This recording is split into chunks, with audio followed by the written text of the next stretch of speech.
Assalamualaikum warahmatullahi wabarakatuh. A'udzubillahi minasyaitonirrajim. Bismillahirrahmanirrahim. Wa amma man khafa maqama rabbihi wa nahan nafsa 'anil hawa.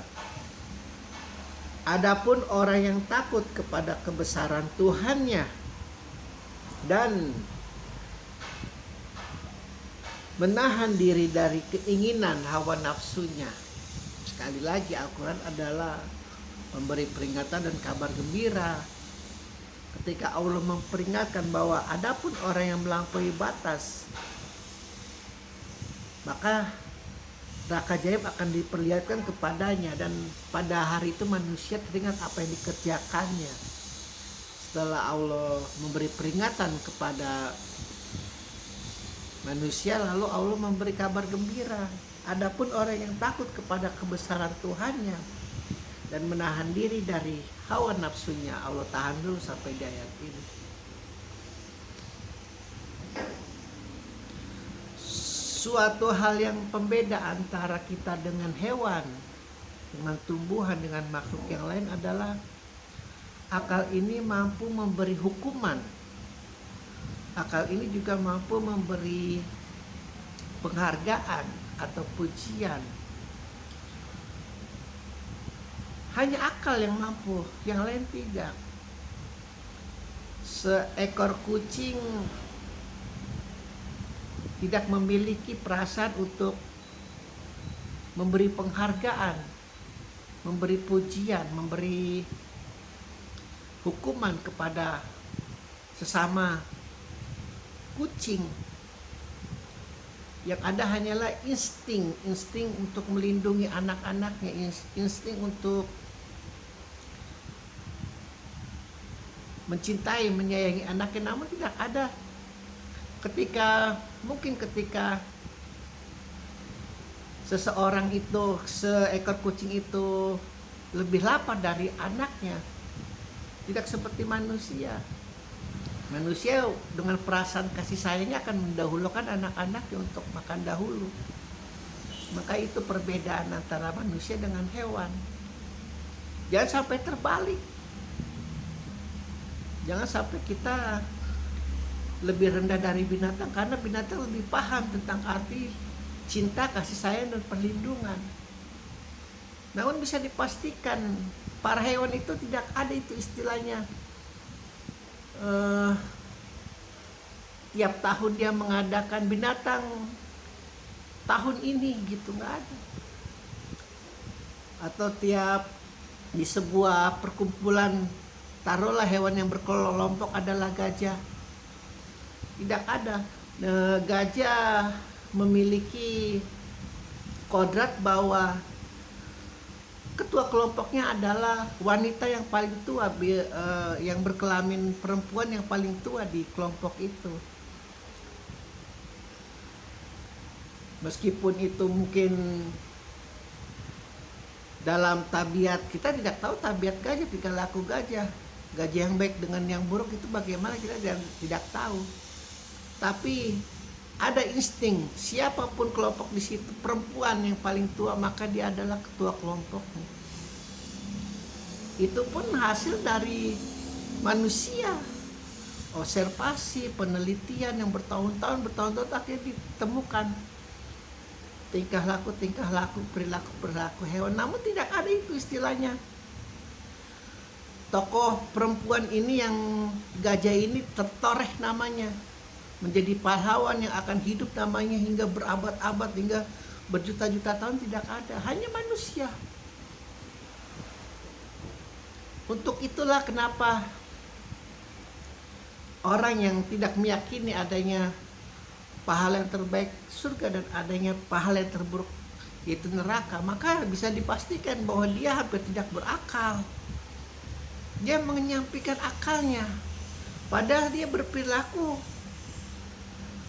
seperti kodratnya manusia yang berakal. Taruhlah sebuah negeri di Rusia lah, yang luar biasa banyak orang yang tidak mengakui adanya Tuhan alias ateis. Padahal dia bertingkah lakunya sesuai dengan akal. ada penghargaan. Terus juga mereka memiliki penjara-penjara untuk menghukum-hukum penjahat. Itu kan artinya mereka berakal. Mereka percaya jika engkau tinggal di sebuah negeri yang namanya Rusia, berlaku baik, bertikah baik, berbuat baik, kau akan menjadi orang yang dihargai, orang yang dihormati, orang yang dimuliakan. Itu kan artinya ada bentuk penghargaan, ada bentuk juga yang namanya penghukuman jika engkau mengganggu keamanan, mengganggu ketertiban masyarakat, engkau membunuh, engkau mencuri, engkau menjamret, ada hukumannya, itu namanya nanti kau masuk penjara.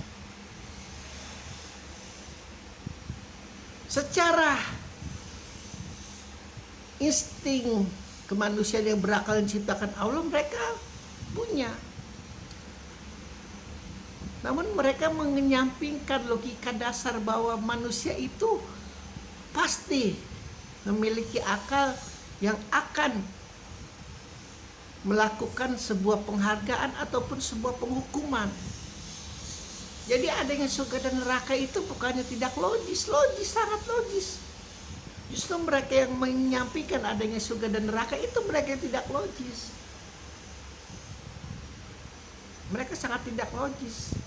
Karena sebaik apapun mereka berbuat, sejahat apapun mereka berbuat, untung-untung mereka mendapatkan bagiannya di dunia. Kalau tidak, kalau yang berbuat baik sangat apes. Udah capek-capek berbuat baik, tidak mendapat penghargaan di hari akhir nanti. Kan sayang. Terus mungkin yang berbuat jahat, sudah semakin merajalela orang kepercayaan Tuhan. Berbuat apa saja semaunya bisa. Orang yang paling beruntung ya mungkin orang-orang yang jahat di sana.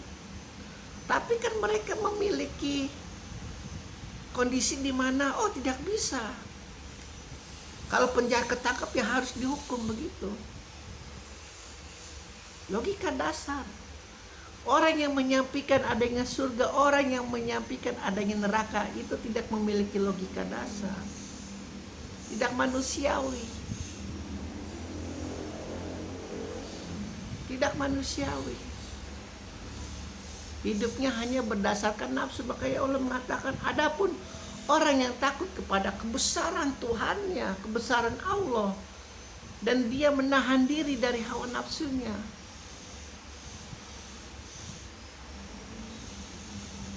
pasti ini di ayat berikutnya, di ayat 41, sesuatu yang memberikan kabar gembira bagi mereka yang tidak mengikuti perilaku Fir'aun, tidak mengikuti perilaku musuh-musuh para nabi, Abu Jahal, Abu Lahab, Abu Sufyan, Abu Kotok, Hindu dan kawan-kawan.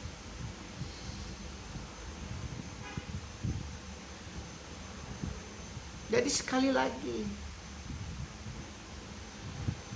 Al-Quran adalah hal yang logik. Meskipun negeri-negeri yang mengakui dirinya itu negeri yang berdaulat, negeri yang modern, negeri yang melindungi hak asasi manusia, namun jika di dalam negerinya itu menindas Al-Quran, dalam hal ini adalah umat Islam, menindas, apalagi bukan bentuk penindasannya, bukan penindasan fisik kepada pemeluknya, tapi kepada Al-Qurannya, dibakar. Bahkan zaman ketika Arab Spring lagi luar biasanya itu dilakukan oleh orang Barat, itu luar biasa itu pemasaran global untuk menistakan agama Islam, sampai pelacur-pelacur merobek-robek Al-Quran, lalu kemudian menjadi lap untuk mengelap kelaminnya. Itu kan bentuk penistaannya, bukan kepada pemeluk Muhammad tapi kepada kitabnya.